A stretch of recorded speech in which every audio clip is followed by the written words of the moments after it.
And we are live. Hello, everyone. Welcome to another episode of Road Runners Unfiltered. It's your host, Darian Starling. And we are joined today by a special guest, a man who doesn't really need an introduction on this particular channel. Frank Harris is joining us, folks. Happy to have you on here, Frank. Welcome to the show. Appreciate you having me, my man. I was telling Frank before this, we've been covering his career from the time it started at UTSA, and there's just a lot to kind of get into with that. But the first thing I want to kind of talk about is what you're doing now, right? With CityFans 210, vice president over there. Could you talk a little bit about your role with CityFans and how all that came about? Yeah, so when I decided to come back last season, actually I was really done. I didn't want to come back. Really? Was talking to me about what my opportunities were and stuff like that. So he had said something like, "Man, it's a position that Bob Wheels is talking about potentially making, and you just well, he didn't say me. He said all you had to do if the position was yours is go out there, get sponsorships, and help out the football team and other programs as well. And the Right. starting pay is X amount." I'm like, "Hold on, coach, let me get that job." He was like, "I'll tell you because like we want you to do it." I'm like, "For Yeah. real?" Yeah. I said, "All right, if I come back, I can get that job when I'm done, just in case football don't work out." And he's like, "It's all yours." So you had that deal done before you came back for the last season. Yeah. So I already had it Wow. already work. So this last season, I already had it set up to where when I was done, I was just gonna go full drive into that. If I didn't want to go try for the next level. So everybody was like, "What you gonna do next?" I kind of knew I wasn't gonna try to make it to the next level. I already had something set up. So that's what I do. Like you said, I'm the VP over there. All we do is like last year we had a football luncheon, had like 850 people come out there. It's a great event, great turnout. Like the mayor was there, Judge Takai was there, the whole football team was there, and we had tables and businesses or donors sponsored the table, and all those proceeds went directly to the football team. So after you paid everybody, so we raised a lot of money for that. We're expecting over 1,000 people this year, and then we're going to branch off and do one for men's and women's basketball as well. Same type of thing. And then we're going to have a golf event that's going to benefit softball and baseball. Same thing, buy a team, and those proceeds will go to the softball and baseball team. So I just love giving back, and no better way to give back to alma mater, especially in this fashion. I'm not really doing too much work, honestly, besides Right. just creating the event, kind of make sure everything is smooth, but just going out networking, talking with people. As a job, man, it's kind of like not a job. So I definitely enjoyed it, and I just love giving back. Bro, that's fortunate to have a setup like that. I remember I was going to ask you about this too. I remember whenever I first graduated from UTSA and I went out into the real world and I didn't know. I mean, I had no idea what I was doing, bro. I took a sales job selling life insurance. Hey, and you say what? did you like it? I mean, bro, honestly, like, so hindsight, no, I didn't like it. At the time, it was cool because I got to wear a suit every day.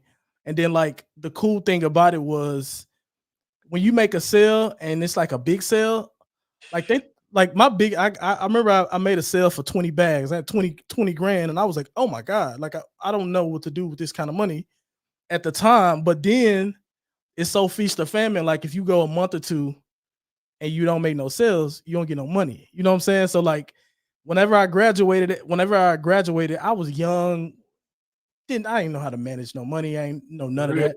So like you can imagine how that $20,000 came and went. But you know, I say that to say like I had no idea what I was doing whenever I first graduated. So like you getting a setup like that is pretty sweet. But there's one thing I want to touch on there that it's a similar situation. I mean, my situation is a lot different than yours when it comes to deciding not to even to go forward with trying for the next level. I was in my situation. I was like, you know what? I looked at my chances and I'm like, I'm not gonna play on the next level. Cool. made my decision. Didn't want to deal with the pro day and all that. I just went straight into the work. But for you, somebody who's had so much success, how, was it the injuries that made you say, like, you know what, I'm good, or were you just like, you know what, I'm done with the game. I've came and I've done my thing and I'm out. Yeah, so like I said, last season I wasn't even gonna come back. I was already Right. my mind, I'm done. Then I decided to come back. Then I had a surgery in January, another surgery in February, my knee getting infected. Had another surgery in March. Had Right. another surgery in April. So I'm like, bro, why did I come back? Like I think God trying to tell me something. Like Right. so I'm telling the coach the same thing. Like, no, don't get like that. So at that time, that was real life. I mean, my leg was infected. I might get it chopped off. So I'm not even worried about football. Like I'm like, Right. this is life. Like I'm done with football. Yeah. And the crazy thing, I got better. I was able to play last year. Then my toe got messed up. I'm like, bro, my toe, like, what is going Yeah. on right Yeah. now? Come back. So the whole season I was just, nagging injury. Then I got some shoulder up versus Tulane. I'm like, no, I'm done, bro. Then I had to have a surgery on my foot. I'm like, man, I should have been. I don't regret nothing. But when I look back, it was like, was God trying to tell me you should have went with your first instinct and Right. did what I was trying to show you should have been doing.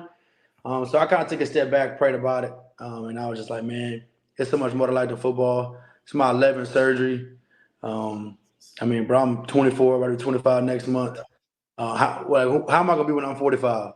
Right. It's sad to say, but anybody don't really care about me when I'm 45. You know what I'm saying? Right. Right. So I got for myself. So I kind of started looking at that in that perspective, and I already knew football was just a portion of my life. It's not who I am as a person. I love giving back, and I feel like I don't think football was hindering me. It gave me that platform, and Right. it just gave me the platform that I'm doing now, and what I'm going to continue to do. Right. Yeah. It's funny you talk about, like, how's it going to be at 45? I think I've had one surgery since, and I'm 32 now. And when I tell you to take care of your body and nurse it right now, because I didn't take nearly the hits that you've taken, bro, take care of yourself. You made the I right know, decision. I know it. You made the right decision. Want to reflect a little bit on your time at UTSA. Obviously, you had a lot of success, did a lot of big things. You, led the program to putting the first couple banners up at the Dome.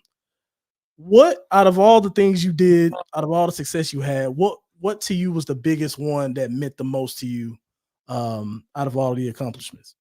I would probably say the UAB game, just because that's how we got in the championship. You know what I'm saying? Mm, So that whole drive, that whole scenario was just yeah, crazy. Like, everything that happened leading up to that, that was like a historical game. That's like a legend. That's probably gonna go down. It is gonna go down as the greatest game, UTSA history. Just being a part of that, they win that first conference championship. I mean, it's the first one, so yeah. those always hit a little bit different because it is the first one. You know what I'm saying? So that next year was special as well. But that first one, bro, man, we had the city on fire. It was going crazy. It was spectacular, man, and we'll always go down in the history book for getting the first one. Yeah, that one was. I figured that was the one. Just 'cause to me, that's the, like, when I think about the era you had at UTSA, just because, like, Coach Traylor to me just has an era, and I'm gonna get into Coach Traylor here in a second because I really want to get your thoughts on, like, what's it like playing for him. But, like, whenever y'all did that first year, I was like, oh, I think we got something with this coach. Like I think we got something. And I kind of roll into that. Like, I played for Coker and he was great, but we all kind of knew, like, Coker came in to lay the foundation, and then Yeah. we were going to obviously transition into other coaches that are going to take it to the next level. And I feel like things stuttered a little bit with Wilson, at least from the outside looking in. But I feel like when Coach Traylor got the baton, he took that thing and really did something with it. Pause. But, like, um plan for him, like, what is he like as a coach? I've only met him once, but, like, what is he like? Like what y'all see on interviews and how y'all see him with the press and the media, I mean, it's exactly how he is as a coach. I mean, he's not no different, honestly. He's chill, easygoing, players coach. But you respect him so much that you're not gonna try to, abuse how nice he is and try to overstep, how nice he is. So he's a good dude, though. I mean, genuine guy. Um, he's a great coach, but he's also a great dude as well. So he cared about you as a person. So that's what makes it really special. Because you know how it is in college football. Typically, college coaches don't really care about you. How you are. Outside of football. Trailer will call you up and he just want to conversate with you. And that's not normal. You know what I'm saying? And him and all the other coaches on the coaching staff, they talk about you outside of football. How your family doing and how school going, how is your mental, what you do last night, what you like, genuinely caring for you. So that's why I feel like we took that next step when Coach Shredder got there. You just felt the love, and it's easy to play for somebody like that. Yeah, you can definitely see all of that like come out. I want to kind of go back to it's kind of puts like your playing days, but also like your new role. I am somebody who looks at the NIL situation and I am hurt that I was not playing at the time. Cause I was just thinking about how broke we was. Hey, I tell you this, we was Pell Grant balling though. When that Pell Grant, you gotta think though, I was in college for so long. I was broke too. Then NIL came. Yeah. I experienced both sides. So I know broke as I don't know what too. Yeah. So I ain't getting no Pell Grant. Oh no. Hey, we was Pell Grant balling. We was going down dog, every time a Pell Grant hit, we was on the way to San Marcos to the outlets, and then we was headed to 6th Street every time. Y'all lucky. We didn't even get to do that. We going straight to the cab to eat that food, bro. We would broke, bro. That stuff was crazy. Then NIL came, and I'm like, what? I'm here for this? So everybody, bro, you lucky you get to get NIL. I'm like, bro, you don't know. 2 years ago, I was broke. Like, I wasn't getting nothing. And then on top of that, our stipend, I think when Coach Trella came, it increased. Okay. So I'm like, we was broke. First of all, we ain't had and our stipend raise. So just imagine your stipend raising a couple $100. Bro, it was bad, bro. I was down so bad. I'm telling you. Hey, how was it though? Like, I feel like this is one thing me and Jalen talked about yesterday.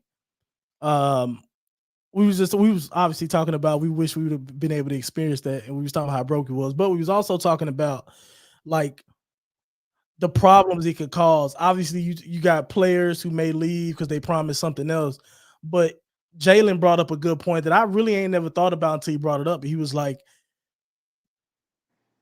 dudes pocket watching, like, and worried about that situation. Is that like, I guess, what's your experience with that, like the good and the bad on the NIL side? Man, I agree with what Jay Rose said. Shout out Jay Rose.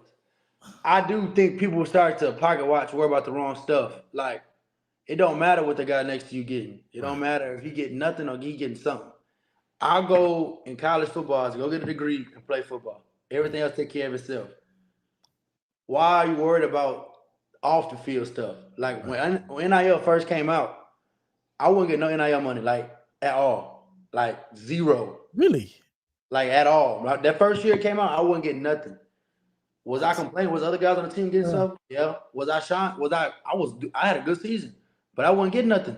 But I'm not gonna sit over here and be like, bro, why is he getting this? Why is he getting that? I'm just gonna keep playing football, and what happened? I got taken care of that next year.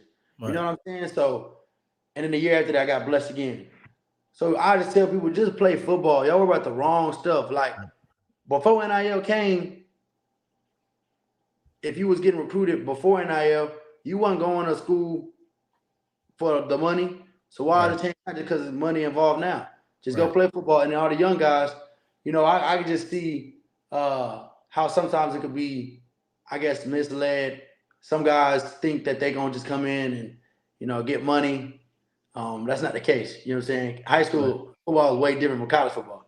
Right. Might be the guy, everybody was a guy in high school. So don't expect to come in, one, to play, first of all, two, and to receive some money. So I just think some people just get the wrong conception that, it's all about money, because it's not all about money. And if you love what you do, you'll do it for less than. You know what I'm saying? So That's why I tell people, bro. You can stay here and play with Coach Strahler and probably take a pay cut, but you gonna enjoy what you do. You gonna enjoy Right. going to practice every day.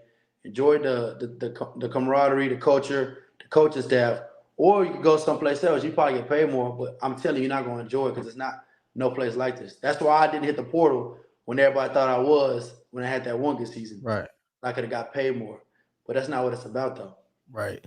You speaking of hitting the portal, I feel like they made all this mess crazy. Like it to me, I'm happy that everybody like athletes gets a benefit from name, image, and likeness. Like that's dope. Like we should have been getting paid a long time ago. Like that should have been a thing. But what I don't like about this whole situation is everybody is just skipping and jumping every year. And to your point about like, yeah, you know, they're gonna probably give the money to the people that come in and play. So like what happens to the dude who transfers thinking he's gonna get paid? And I tell people this all the time, like, bro, you can't just step into any team.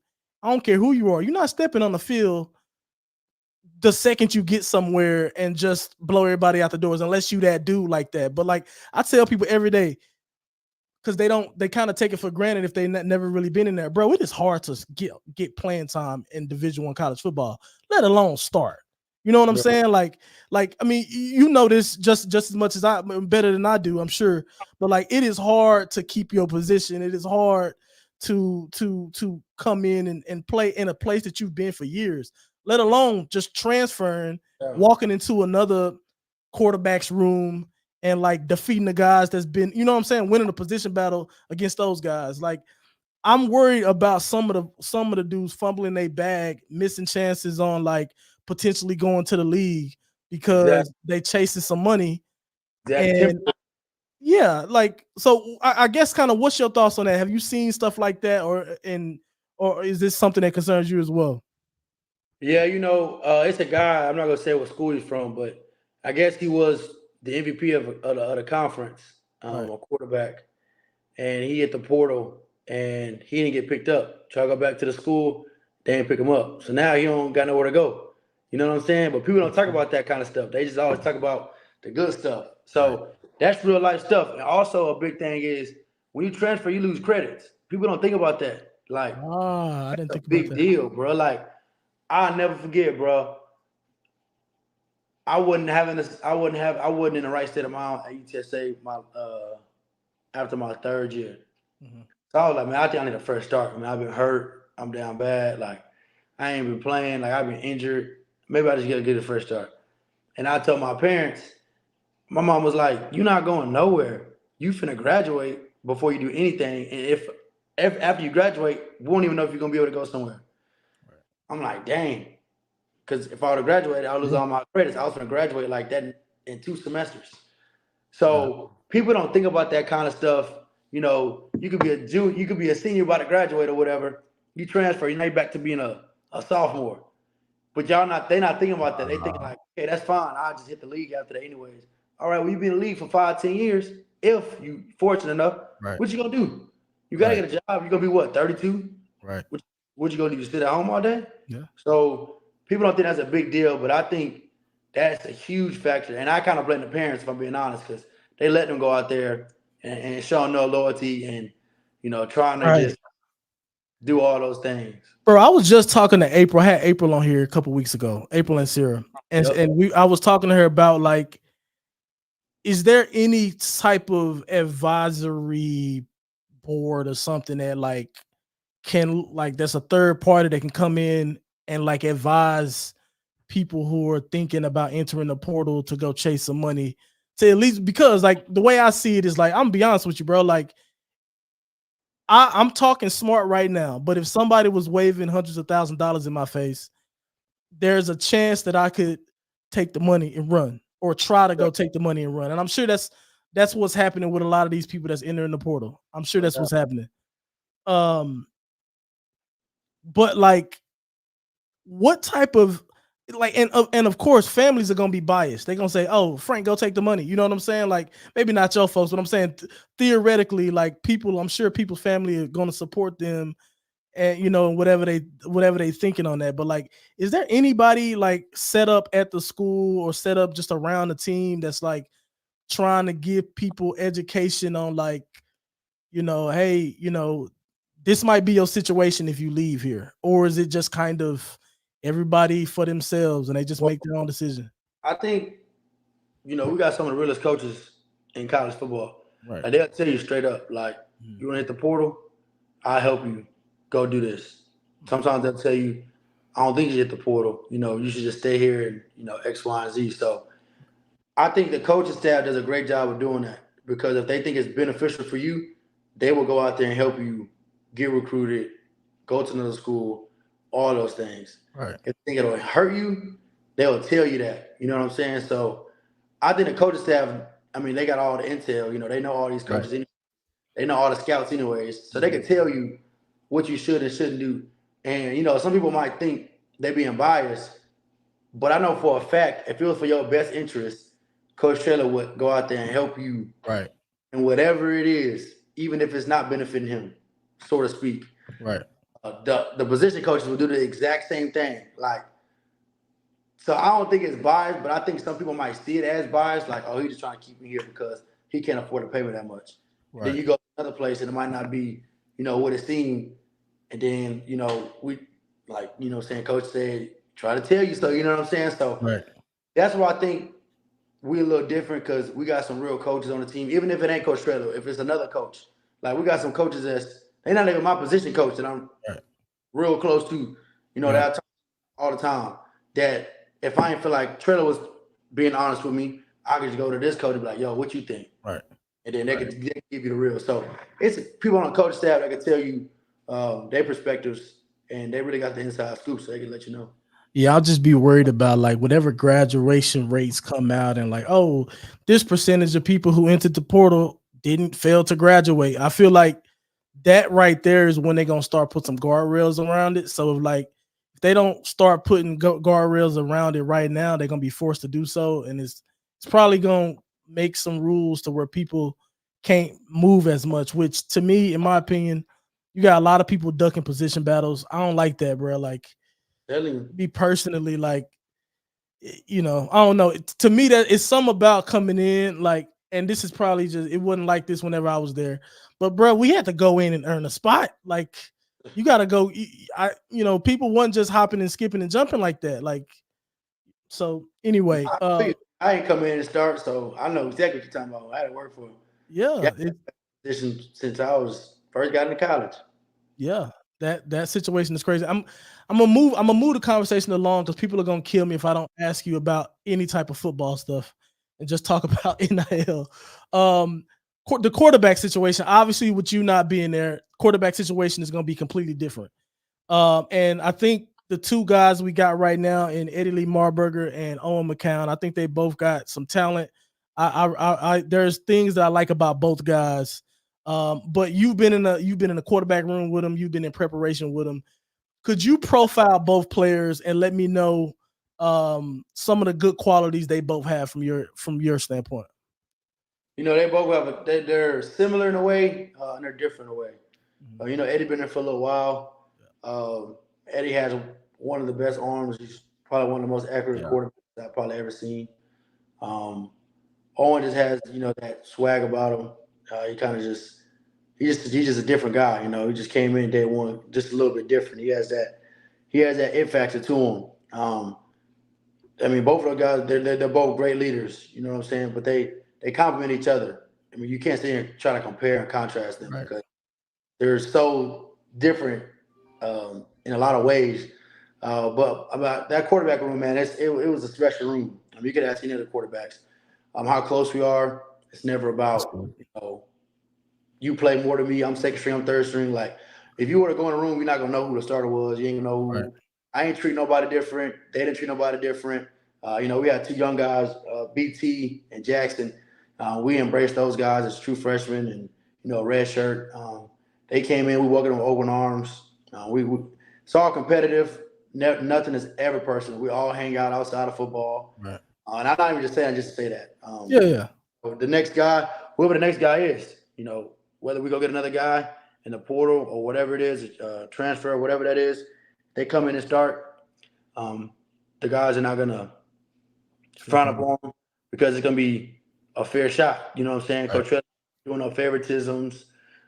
He's not like that. You know, whoever the best guy is, whether that's the current roster or somebody else, that's gonna be the guy, and everybody get a fair opportunity. So you ain't have nobody to blame but yourself. But yeah, those guys. I mean, they're like I said, they're both unique in their own respective ways.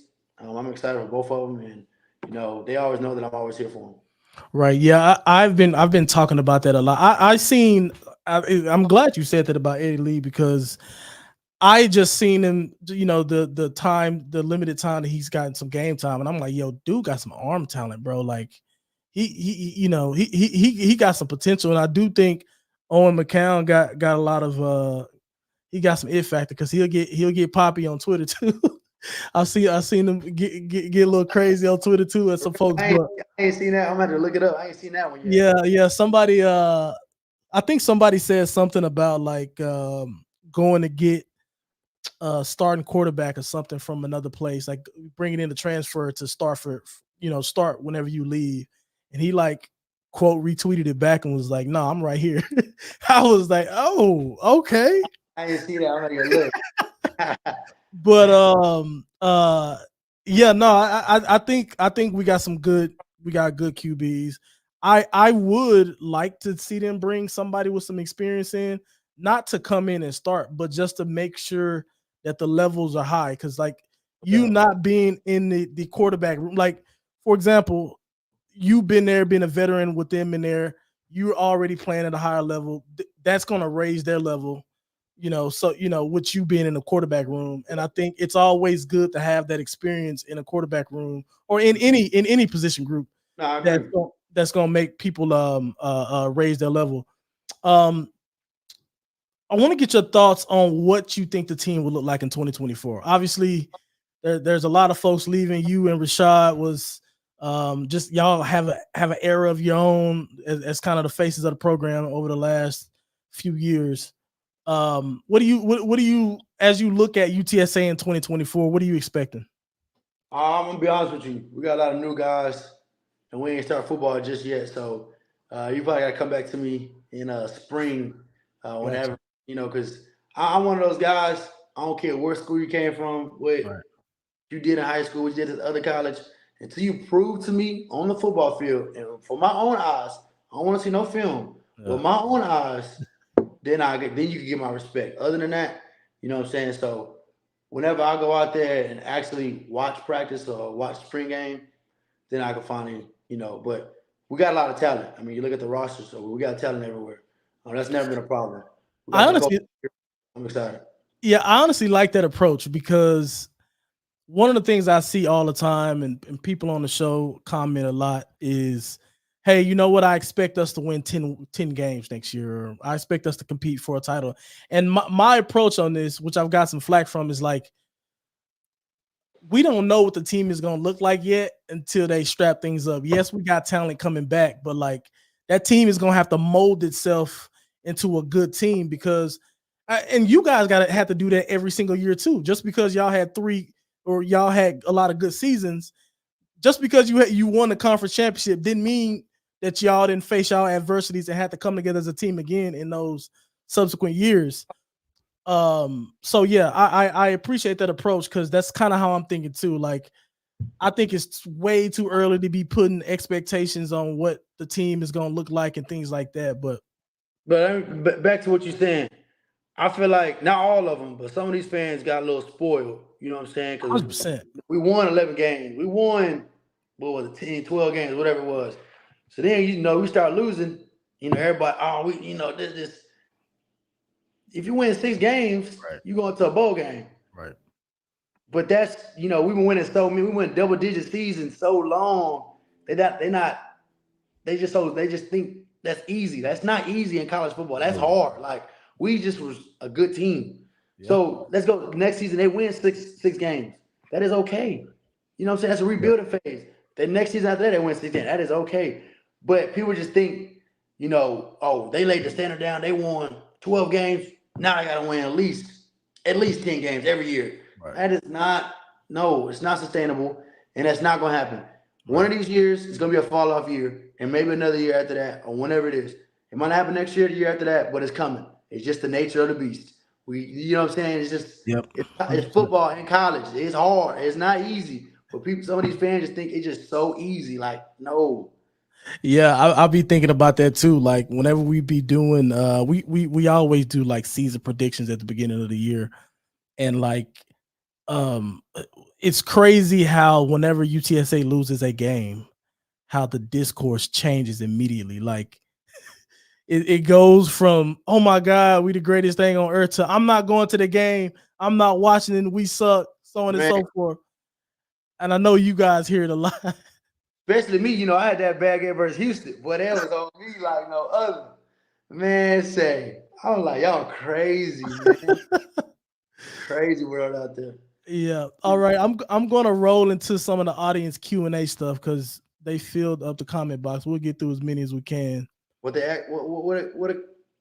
it's gonna be on the screen. Yeah, I got you. So Batfoy says, Frank, from Pee Wee to D1, who's your favorite receiver to throw to? He said Pee Wee. Gosh, I don't remember Pee Wee.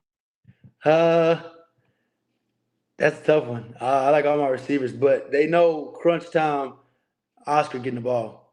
I love Big Oscar, man. That's my guy. I mean, that's he getting the ball. Everybody knows that. Yeah, that's dope. All right, the next one we got 512 Scott B said, was it tough to retire and not take a shot at the NFL or the XFL? You know, a lot of people thought it was gonna be. You know, I've been praying about it for so long that I knew the time was gonna come eventually. Like I said, I love the game of football. I love everything about it, but it was just a part of me. It's not really who I am as a person.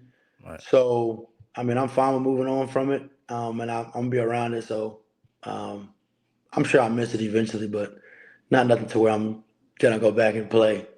Right. All right. Bob Enriquez, this one's funny.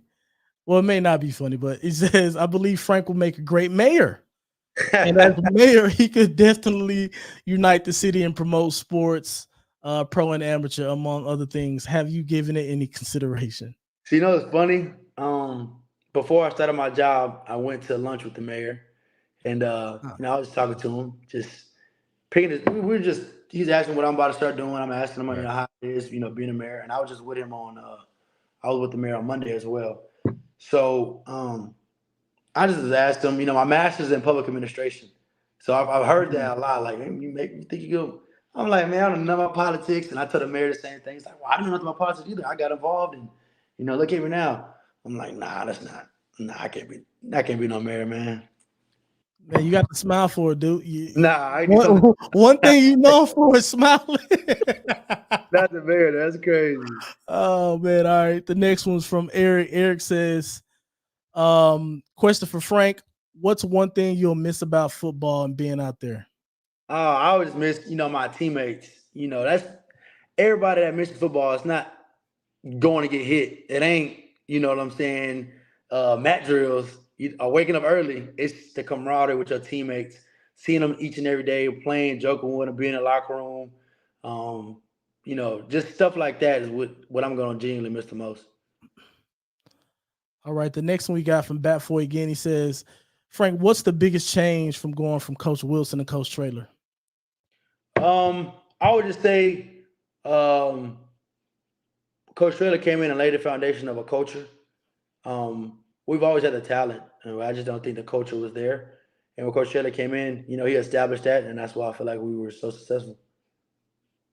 Cool. Yeah, I talked to Jalen about some of that stuff with Wilson last week. I asked him, or not last week, yesterday, I asked him about the transition from Coker to Wilson.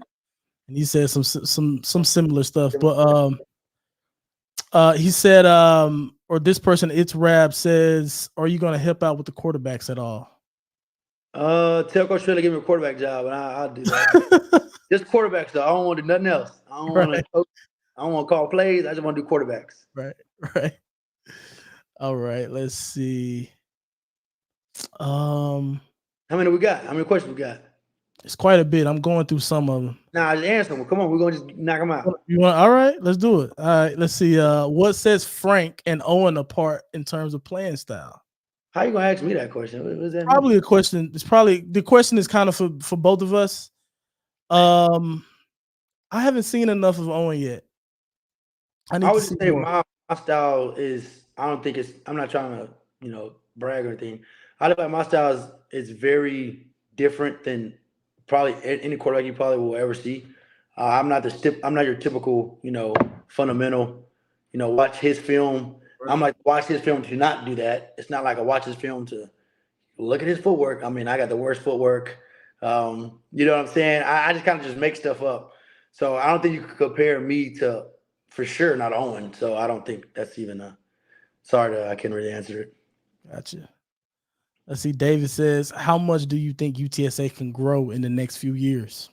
Uh, you know, just look at the progress we've made the past 2 seasons, 3 seasons, back to back conference championships, brand new facility, moved conferences. So that was just in a short span. It wasn't even 5 years, and we did all that. So I just think we just keep growing, keep on moving this thing forward. The sky's the limit for us. Bet. Let's see. The next one we got from Batfoy again. My man Batfoy getting it in. Yeah, he asking them questions. What is your all-time favorite win? I think we know the answer to that one, but Yeah, the UAB game we won Oscar to catch. the catch. Um, let's see. Gabriel says, "How has Sean Davis evolved as a quarterback coach over the years?" I was with him. He was here with the last coaching staff, and he finally got the opportunity to be actually the quarterback coach last season. And it was just cool. He's put all the work in, and he's a great guy. And I was excited for him. And he's definitely progressed from first everybody progresses over the years. Right. And I was excited for him to finally get this opportunity, and I'm excited for his future. Cool. Let's go. Eric says, "Later in life, Frank, you got any plans to coach football at any level?" Tell Coach Trey to give me a quarterback job. That's the only thing I want to coach. I don't want to be an OC. I don't want to do none of that. I just want to quarterbacks. Or if I can get a head coach job like a high school, I'll do that. But I ain't trying to work my way up though. So that's why Right. I know coach because I ain't trying to do all that. Right. You know what's funny? Everybody, I feel like everybody who considers coaching always says, "I'll go coach a high school head coach. I'll be a high school head coach." Because that job seems like it's sweet. You ain't got to go recruit or nothing. Yeah, that's it. I only like a Teddy Bridgewater, done football, high school head coach. Right. I don't want to start and be a middle school coach, work my way up, be that freshman coach, work my way up, be JV. Then finally, I'm a hit. Nah, I'm not. I'm sorry. Hey, they starting to like these, at least up in Dallas, they starting to like have to recruit on a high school level too on some NIL stuff. Like there's one of the big quarterbacks in Dallas. It was in our group chat the other day. One of the big quarterbacks in Dallas like transferred like after having a big time D1 year. And I think he like going over to Coppell, and people are like, "So this is happening on the high school level too?" It's crazy. Let's see. Eric again says, "Let's see. This season we had trailer and speculation with rumors about him leaving UTSA for a potential head coaching job. Can I get your perspective on you and how you reacted throughout that time?" I'm going wherever you go. I mean, what do you expect? I mean, he's having a lot of success at UTSA. So if you're another school, why would you not want to get this guy? I mean, you can see what he's done in a short period of time. He's very honest with us. He tells us everything that's going on. Especially to me, I know all the scoop. So I mean, at the end of the day, he got to look out for himself as well. I mean, he loves UTSA, he loves San Antonio. He doesn't want to go anywhere, but he needs everybody's help. You know what I'm saying? Especially with the transfer portal, NIL. We're the lowest in budgeting. It's hard to keep guys and retain guys. You know what I'm saying? If he goes to another school, he don't got to worry about that kind of stuff. So we just got to get everybody to back him. That's his biggest thing, man. Is just having the support from the city and keeping guys here and being able to go out there and recruit guys. Right.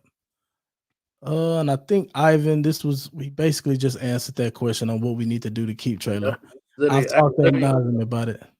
That's all he says. He don't want to get more money for himself. Right. He want to increase the coach's budget, and like I said. This is an interesting question. Favorite is, I don't know. I don't know if this is a great question because he's putting you on the spot. But out of Cephas, Franklin, or Clark, Who did you like throwing the ball to the most? Everybody asks me that same question. It just depends, man. What do you want? Like jump ball, Goal line fade. JT's getting the ball every time. You need a little slant, Z gonna break him off. Like Z gonna get out the line of scrimmage. He gonna break him off. He a little. Cephas is more like the intermediate guy, sail cut. He gonna separate last in an over route. So they all bounced off. They all fed off each other. And I knew when I was at quarterback what we needed, who was gonna get the ball, type of thing. Right. If it was even and it's 3rd and 5 and we got go routes, JT gonna get the ball. Right. Okay, if it's 3rd and 5 and it's pressed, Z probably get the ball. You know what I'm saying? So. Right. And Cephas play inside, so Cephas was limited to some of the routes that he had. But I mean, he's a great. All those guys, it ain't a part of they can catch. You see, all of them can catch. Yeah. So it's not that. It's just they all have their own uniqueness, and they all have things that they're very, very good at. Bro, I ain't gonna lie to you. I was hurt when Z left because. Dog, he was scoring a touchdown, and I was so ready to throw up the Z thing with him. I was hurt when he left. I was hurt. I ain't gonna lie. Let's see. Frank we got a guy named Frank. He says, "Do you think the culture Traylor has established will continue even if he decides to leave?"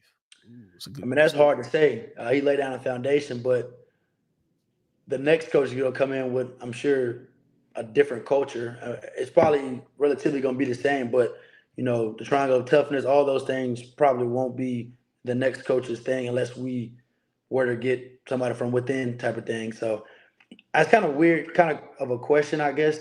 Not a weird question, but that's like saying, will Alabama be the same? Like, we don't know. Probably not. Right. They've been gone. Like, he laid down the foundation, but now somebody else is coming in. So to be exactly the same, no. Would it be similar? I'm sure to a certain extent, but you can't try to classify and justify from different, So right. This question here, I want to modify this question because I don't want it to be like you're throwing anybody under the bus here, but I want to modify this question because I've had times like this in my playing career too. It's like a call comes in. And sometimes I'm like, why are we doing this in this situation? Mm-hmm. In your situation, being at quarterback, like, I'm sure that's happened a time or two. How do you navigate through that? Well, the thing is, Coach Burke, that was his first season. Last year was his first season calling plays. I mean, he's smarter than anybody that everybody knows. He's crazy smart. He's a great guy. He lets you go out there and play freely. He admits to his bad calls. Like, genuinely will come to me after games and say, I put you in a bad position. You made me right. So I thank you. And I'll say, you good, coach, next week. And he would genuinely be upset at himself, like, I can't keep doing that to you. And be mad the whole rest of the night. Right. The next morning, still be mad about the calls that he made. We watched film. He would get mad at himself for calling a stupid play. So he owns up to it. You know what I'm saying? So not all the calls is bad. Sometimes it was on us. We would watch film, somebody messed up on a blocking assignment, or it'd be a bad pass, or the running back hit the wrong hole, or the receiver dropped the ball. So there's a lot of factors that go into it that from a fan watching the game doesn't see. Like, y'all just see the play it didn't work, but you don't know what really went on. What really happened, yeah. People outside of football that's not in the building that knows the ins and outs, I mean, they can say whatever they want, but until you really know what the play call was and what the blocking assignment is and what you're supposed to do, because there's a lot of times we watching film, if this guy would have just, instead of blocking this guy, go up to this guy and blocked him, it would have been a touchdown. So it's a lot of that goes on, but nobody points fingers. And we for sure don't point it at the play caller because we all take our blame and we just not really worry about that kind of stuff. I tell people all the time on the podcast, people blocking and what's happening up front, what's happening on the perimeter between blocking and who can, shed and blocking blocks and stuff like that. It dictates majority of what the plays are and how they go. But people are only going to see what the skill players are going to do, and the skill players are a lot of the times going to get the blame for stuff not working, or the coaches. Yeah. Frank, let's see. Ivan says, "Do you think Cephas can get drafted?"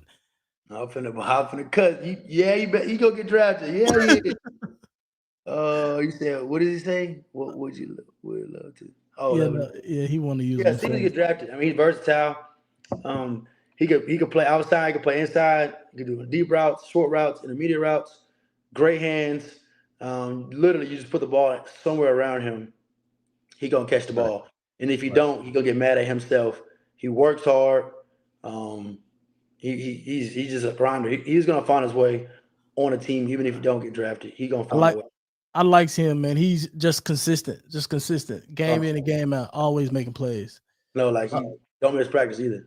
Yeah. Mr. M says thoughts on the running back room coming up this off season. This is primarily what Jalen and I was talking about yesterday. Just a lot of, I feel like there's just three good backs that like they got a little bit different profiles, but I feel like all three of them can get the job done. What's your thoughts on them? Yeah, they all got different running styles. Rocco's, the big, short yards. He could break one here and there. He's not gonna break a 90-yarder and go score. Big physical guy. Keys a little bit of both. He's pretty fast. He ain't gonna juke you. He'll tell you he ain't gonna juke you. He'll make you miss. He ain't gonna juke. So I mean that's his style. And then Rob Henry is a little bit of kind of everything. He's not going home run hitter either. I mean he'll break one here and there, but he's more of a get inside, break you down, or shake you, or make you miss kind of guy. So they all complement each other. I mean, like you said, all three of them have different running styles. They're all good. It's just what do we need at this moment right now? And I feel like all of them feed off of each other. It's a great running back room, and it's hard to try to determine, who's what. Gotcha. Okay. Robert Garcia says, how's it going with NIL, and can UTSA ever be a big time program in relation to NIL? Robert Garcia, you can DM me and you donate some money. We can figure it out. But we have a lot of people in San Antonio. We got to get them on board. You know what I'm saying? And I think a lot of people are against NIL because they don't really know what it's for. Like we're not giving away millions of dollars. Like the most money somebody gets on our team a month without the stipend is like $2,000. Right. So, or maybe 3,000. That's not a lot. Like, right. College, yeah, that's good. Yeah. But if you think about it, you got an apartment. Let's say you get a vehicle. Got to pay your car. You got to pay your phone bill. Right. Let's say you got kids. You got to help your kids. You know what I'm saying? So people don't really put that into perspective and think we just live in this lavish lifestyle, and we're really not. Like we're really not living like that. Like some other schools are. Don't get me wrong. Right. But are we really living like that at UTSA? We're not. So I just think we're very, I'm not gonna say desperate, but we're willing to do stuff. But we are gonna do stuff to receive the money. We don't just want y'all to give us money. If you own a business, we would love to come out there to your business, show support. We would love to promote y'all. We would love to do something to benefit and get that money. And the guys are willing to do all that. So I'm just here to advocate for them and here to help however I can. 100%. How much did not having an indoor practice facility affect recruiting? If you knew any of that. Well, a lot of people play outside anyways. We're just fortunate to play in the dome. So, yeah. I mean, we just got a brand new facility. So if you don't want to come to, we can't UTSA with the old facilities. So yes, we good. Oh, listen, and I was there when we was practicing at Dub Ferris. So, you was with Glasgow? Yeah, me and Glasgow were roommates from the first time I stepped in UTSA until we both graduated. That's my cousin. But I ain't know. Yeah, so y'all the real OGs for real. Yes. So where we were, which was not much better, to where we are now. Yeah. So I mean, if you see where we came from to now, that's not even a problem. You don't even care about no indoor. You know what I'm saying? This is like a cherry on top. So some guys, but you don't go to school for the facilities. You go for the culture, the program, and then the actual school. We didn't choose UTSA Cause bro, their facilities is crazy. Nah, we ain't choose UTSA for that. You know, so you look at the wrong stuff if you worried about that. Right, that's facts. Shout out to Mia, that's the homie.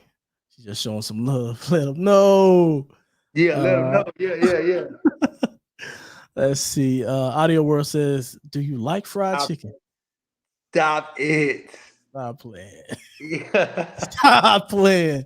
Look at my man's skin over there. Stop playing. Yeah, I like fried chicken, but I'm not supposed to or something. Something wrong with it? You want to take me to get some fried chicken?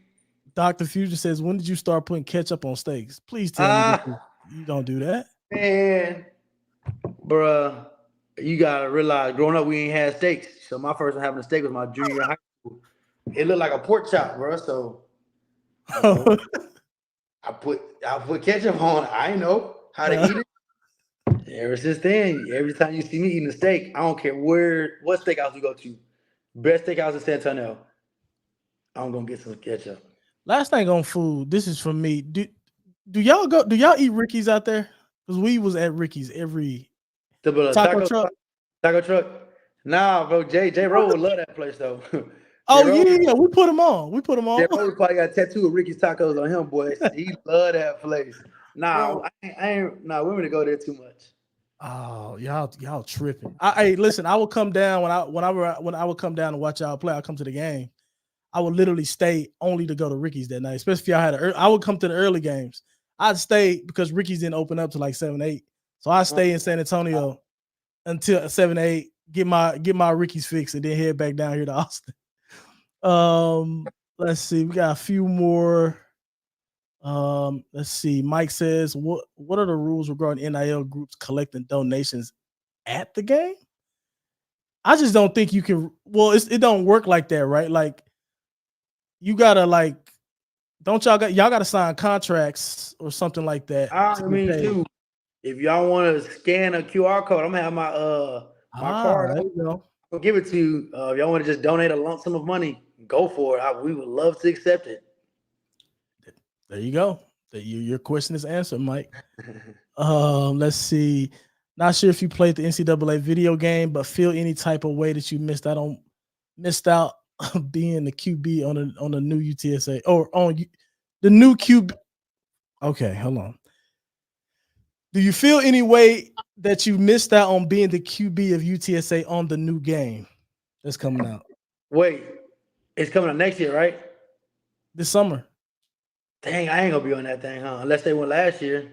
It's all good though. I love NCAA, probably one of my favorite games, but I was on the last one. They screwed up they just screwed up everything, bro. My gear was awful. It's embarrassing. I'm sure you can probably go back in time. I'll probably be on. Let's see. Let's see. 512 Scott says, what was your favorite uniform combo? I'll probably say I was the advocate for the blue, white, blue. That was one of mine. Just because I wore white cleats, so it kind of was flowing. Blue, white, with a long sleeve. So I liked it. Y'all have had some icy uniforms. We started having some sick combos like my last year in 2014. But yeah, I've been jealous I think y'all got to go black one time. One of these years, did y'all go black? My senior high school for Halloween, they went all black. That was bro, I was so hurt. I missed that one. That was crazy. Yeah, that was crazy. That was. Somebody says, have you ever been to Who Hot on Days of Allah? I don't know what that is. I ain't never been there before. I heard about it. You want to take me or what? You need to hit my DM. we can go. All right, this is the last one. Oh yeah, I'm gonna definitely do that, Bat Foy. I see your comment. Do any of the new recruits stick out to you? I'm not really around. I mean, of course, you heard about schools they came from or how they were in high school, but like I said, none of that catches my attention until you show me on the football field, and they ain't started football just yet, so I don't really know too much about that. Right. Cool. Well, that's gonna wrap up the questions. Gonna wrap up the show. Frank, let us know. Shoot me the link to where people who want to donate, and the audience is asking for that in the chat to shoot the link. I'm gonna send it. Send me the link. I'll put that into the description of the video. Bro, I appreciate you for coming on. I know people have been calling for you to come on the show for a long time now. And I was like, I'm going to try to get him whenever he graduates. For sure. And glad to be able to make that happen. So, yeah, appreciate having you on, man. Of course, bro. Appreciate you. Yeah, already. All right, everybody on the show, go ahead and smash a like on the video and subscribe to the channel. There's going to be a lot more of this type of stuff to come. Also, shout out to the new members. Aeneas joined as a new member, and shout out to Kara for joining. Hope you guys enjoyed this. We're going to have a lot more people come on to the show. So appreciate you guys for watching and appreciate all of the situation. And Frank was not lying. He already just sent me the link. So I'll put that into the description of the video. Just refresh in about another 2 minutes. It'll be there for you guys who wants to donate. And I will see you guys soon, sometime next week. Peace.